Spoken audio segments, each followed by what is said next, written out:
नमस्कार, welcome to ex serviceman India YouTube channel. At the time of retirement आपको एक graduation certificate तो मिला ही होगा, पर वो ग्रेजुएशन सर्टिफिकेट जो कि आप सब जानते हैं कि गवर्नमेंट का इंस्ट्रक्शन होते हुए भी हर जगह वो एक्सेप्ट नहीं होता है, बल्कि ज़्यादातर जगह में केवल मात्र bank, rail and staff selection commission ये छोड़ करके ज़्यादातर जो जगह है वहाँ पे तो इस सर्टिफिकेट का कोई वैल्यू ही नहीं है। कोई इस सर्टिफिकेट को पूछता ही नहीं है। खास करके कोई भी स्टेट गवर्नमेंट इस सर्टिफिकेट को मानने के लिए तैयार नहीं है। और प्राइवेट फार्म का तो आप बात ही छोड़ दीजिए, वहाँ तो इस सर्टिफिकेट का कोई वैल्यू नहीं है।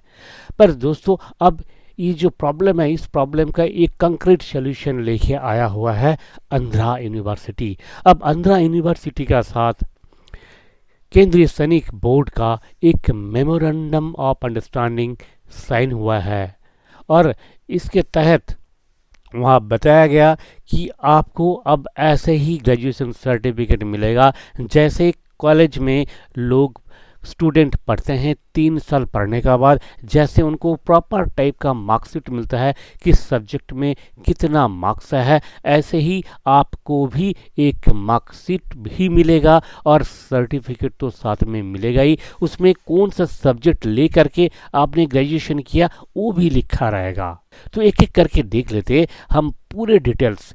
वो सर्टिफिकेट के लिए कैसे आप अप्लाई करेंगे, कहाँ अप्लाई करेंगे, कौन कौन सा डॉक्यूमेंट चाहिए, आपका एलिजिबिलिटी क्राइटेरिया क्या होना चाहिए, कैसे होगा आपका वो सर्टिफिकेट एंड मार्कशीट, सारी चीज़ें हम अब एक एक करके देखेंगे। सबसे पहले जान लेते हैं ये जो मेमोरेंडम ऑफ अंडरस्टैंडिंग है, ये आंध्रा यूनिवर्सिटी और केएसबी का बीच में हुआ है कि क्या क्या मोडस ऑफ ऑपरेंडी होगा, यानी कि किस तरह से ये पूरी चीज़ें मैनेज होगा, कैसे आप अप्लाई करेंगे। सबसे पहले आप अप्लाई करेंगे आफ्टर रिटायरमेंट।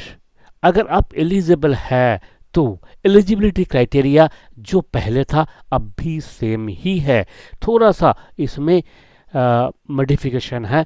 ये मॉडिफिकेशन है क्या, अगर आप 10+2 है तो आपके लिए कंफर्म है, आपको तो 100% एक bachelor of arts human resource management HRM इसका आपको डिग्री मिलेगा। पहले जो डिग्री था उस डिग्री में ये नहीं लिखा होता था वो BA है कि BSc है कि BCom है, कौन सा सब्जेक्ट है, कौन सा ईयर है, ऐसे कुछ नहीं लिखा रहता था। पर अब ये जो सर्टिफिकेट आपको मिलेगा उसमें क्लियरली ये लिखा रहेगा कि you are bachelor of arts in human resource management.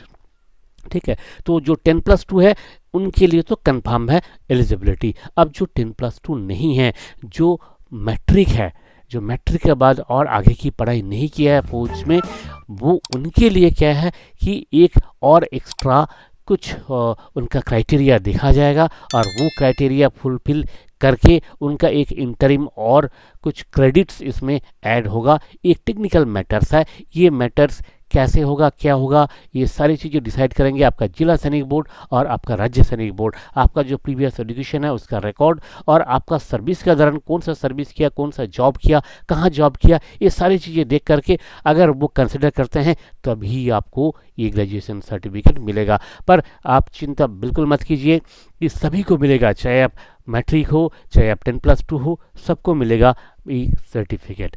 अब देखते हैं इस सर्टिफिकेट के लिए आप कहाँ अप्लाई करेंगे। देखिए, जैसे ही आप रिटायर होके घर आते हैं उसके बाद कभी भी आप अप्लाई कर सकते हैं। इसमें 2 क्राइटेरिया है। फर्स्टली आपका सर्विस 15 साल से ज़्यादा होना चाहिए, मिनिमम 15 साल सर्विस आप फौज में किया हुआ होना चाहिए, नंबर 1।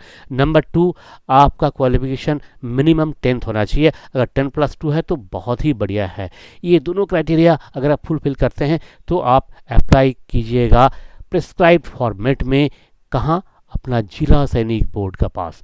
जिला सैनिक बोर्ड को आपको सारे डॉक्यूमेंट्स देने होंगे, आपका PPO, discharge book, I card, आपका एजुकेशनल सर्टिफिकेट्स, आपका जो करेक्टर सर्टिफिकेट्स, ये सारी चीज़ें आपको देने होंगे। और क्या देना है, फीस कितना लगेगा। देखिए, इसके लिए आपको 12,500 रुपये का आज का जो फीस का जो रेट है 12,500 रुपये आपको देने होंगे वन टाइम फीस। ये फीस का साथ सारे डॉक्यूमेंट देके जब आप अप्लाई करेंगे जिला सैनिक बोर्ड के पास, जिला सैनिक बोर्ड उस एप्लीकेशन को फर्दर फॉरवर्ड करेंगे राज्य सैनिक बोर्ड के पास।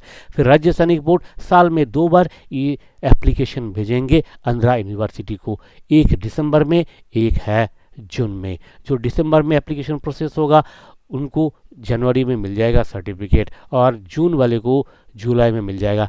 इसी तरह साल में 2 बार सर्टिफिकेट दिया जाएगा। अब रह गया कि इसका एक्सेप्टेंसी क्या है। देखिए आप स्क्रीन पे देख सकते हैं कि इसका एक प्रोफार्मा दिया हुआ है मार्कशीट का। इसी तरह आपको मार्कशीट मिलेगा और सर्टिफिकेट तो एक मिलेगा ही मिलेगा, जैसे ही आप हर एक इंडियन यूनिवर्सिटी से जो सर्टिफिकेट मिलता है। एक चीज़ आपको बताना ज़रूरी है, ये आंध्रा यूनिवर्सिटी जो है यूजीसी एक्ट में बना हुआ यूनिवर्सिटी है, तो इसका जो वैलिडिटी है इसमें कोई डाउट नहीं है। 100% हर जगह में ये डिग्री आपका एक्सेप्ट होगा। जहाँ कहीं भी आपको ग्रेजुएशन सर्टिफिकेट मांगा जाता है वहाँ आप ये डिग्री दिखा सकते हैं बिल्कुल बेफिक्र होके। इसका जो वैलिडिटी के ऊपर कोई क्वेश्चन नहीं कर सकता है। तो अब जो प्रॉब्लम था पहले का कि ग्रेजुएशन सर्टिफिकेट तो आपको दे दिया डिपो रेजिमेंट में आपको, पर ये सर्टिफिकेट बहुत कम जगह में चलता था। अब ये प्रॉब्लम आपके साथ नहीं रहेगा। आप बिल्कुल प्राउड के साथ बोल सकते हैं कि you are a graduate from Andhra university. Okay, तो ये सारे प्रोसेस जो भी आपने देखा, इसमें अगर किसी प्रकार का कोई डाउट है तो आप पढ़ सकते हैं। इसका जो एसओपी बना हुआ है, एसओपी पूरा पढ़ने के लिए आपको जाना पड़ेगा हमारा वेबसाइट www.bikasi.com। वहाँ वेलफेयर ऑफ एक सर्विसमैन एक टैब है, वहाँ क्लिक करने से आपको एसओपी का जो लेटर है वो मिल जाएगा। अगर आपको फिर भी किसी तरह का कोई क्वेरी है तो कमेंट बॉक्स में ज़रूर लिखिए। इसी तरह का इम्पॉर्टेंट इन्फॉर्मेशन को लेकर फिर मिलेंगे अगले वीडियो में। नमस्कार, जय हिंद, जय भारत।